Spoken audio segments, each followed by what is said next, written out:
In an attempt to promote innovation and encourage self-employment among the students, University of Rwanda organizes Career and Skills Exhibition Day. By doing this, the university hopes to instill the culture of creativity and reduce dependency on job seeking.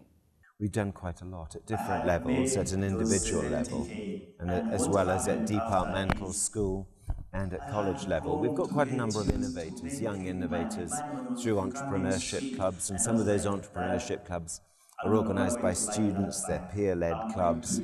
Some of them invite people from outside, some of them have staff who are involved. Sometimes they're the careers guidance staff, sometimes they're innovation staff. We do have units of innovation and entrepreneurship within the university. We do have funding for good ideas and good projects, and that's run at the university level, that cascades down into the colleges. But of course, when you've got a community of about 30,000 people, you've got lots and lots of people with lots of good ideas all of the time.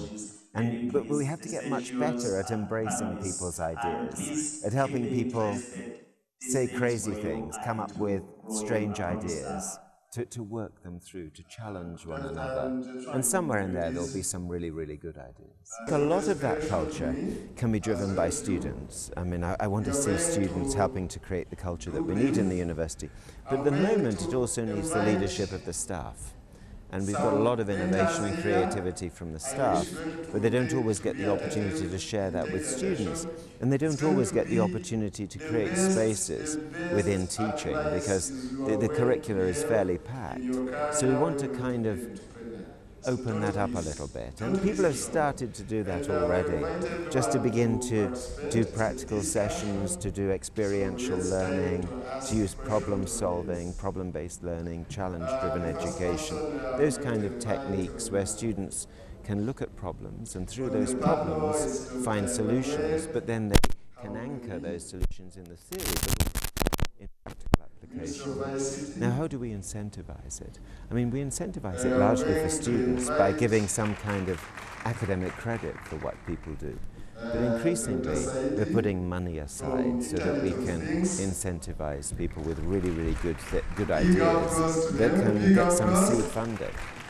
Yeah, it's quite interesting to see students coming up with innovative solutions like this one, but what do you think should be done to translate this into profitable businesses? Absolutely, and what we want to do increasingly is work with the private sector, work with industry, work with RDB. And earlier today, Steve Mutabazi was talking to the students and challenging them about how they take a solution to become a product and how they might think through that whole process. And what we want to do is to work increasingly with PSF, and we hope that PSF are listening.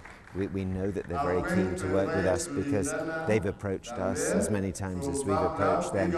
We just need to do it in a little bit more of a joined up way. But it's exciting. There's lots and lots of things we can do.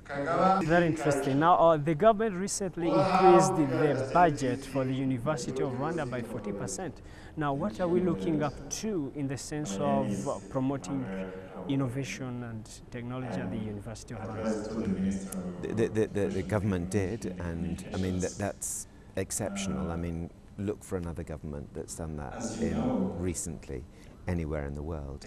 There's also a commitment to STEM, to science, technology, education, mathematics, medicine.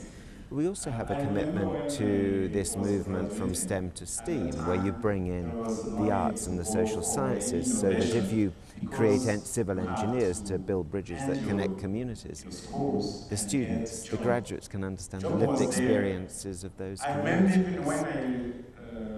The increase in budget will allow us to do many things. And one of the things it will allow us to do is to maintain and sustain our buildings and our facilities, and to adapt and change our facilities as models of learning, because learning now drives universities rather than teaching.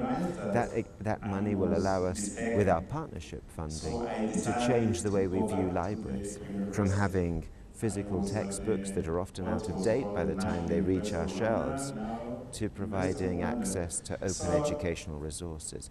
It will allow us not only to develop, but to embrace MOOCs, so that students can follow MOOCs, but we will set the assessment rather than them having to pay for the assessment from the MOOC provider. And that will help us to broaden out the opportunities students have for learning. All right. Finally, Rwanda takes credit for championing ICT on the continent. How is the University of Rwanda, how significantly are you contributing to that? And how are you helping the country in bringing its technology aspirations into reality? Well, the answer is not as much as you would like, and not as much as other people would like. There's a lot of innovation going on in ICT within the university. There's a lot of really interesting master's degrees that are emerging from that space. And we're beginning, and yesterday in the University Senate we started to talk about some of the masters that we will need 10 years from now, some of the options that we'll need 5 years from now. So one of our tasks as an educational institution is begin to future-proof the needs of the workforce, to begin to future-proof the needs of the population as ICT develops, and to actually think now about the graduates that we will need 5 and 10 years from now. And that's the challenge, that's the space that we occupy. Lack of practices at academic institutions has always been blamed for lack of innovation among the students. Nonetheless, most students are yet to change a mindset and embrace creativity. The Vice Chancellor of the university stressed that the role of a lecturer is to interest you in something, then you go for yourself, look for more. So if they are really blaming the university on that, where did this study from? It's from that same university. Actually, I told you we are struggling. I'm not part of the staff, I'm a student, but I know what students go through. We are struggling for the mindset change, to change from job seekers to job creators. Actually, the university is doing its job. Seeing the fact that the entrepreneurship was introduced lately in its curriculum, especially in the last year, that means a lot. That means volume. It means entrepreneurship, it's about innovation, it's about creativity, but in another angle that we used to be trained in. Before we used to be trained to be job seekers. Now we are being trained to be job creators through that entrepreneurship. And what you're witnessing here, it's just among the few, the little that have been started yet, and others are on their way, just because of that change of the mindset. So after they change the mindset, will be physical empowerment. Now they are introducing some hubs. One is based in KIST, the University of Rwanda College of Science and Technology, called Thinking Hub, which help actually students to think and brainstorm about innovations, about projects, about how they can use that intellectual property they gain from the university into a more business and money oriented. And once they have done that, they try to link you with potential sponsors. The motivation is words. We like technology. We are doing our bachelor's in University of Rwanda College of Science and Technology in electronics engineering. But if you see, you're an electronics engineer, and are you going to market for only talking about theories, practicals, making those robots, making everything like that? This is where idea came up, to fulfill the market requirements. There are some of our classmates who don't do this, but once they see we are doing it and they are able to launch something which is marketable, they say, hey, oh, how? Even as it's possible, let's start doing it. I mean, also we motivate others. The hunger and ambition to be something, to see far. So that's what motivated me. The ambition and the passion and how I'm passionate about the things I'm studying now.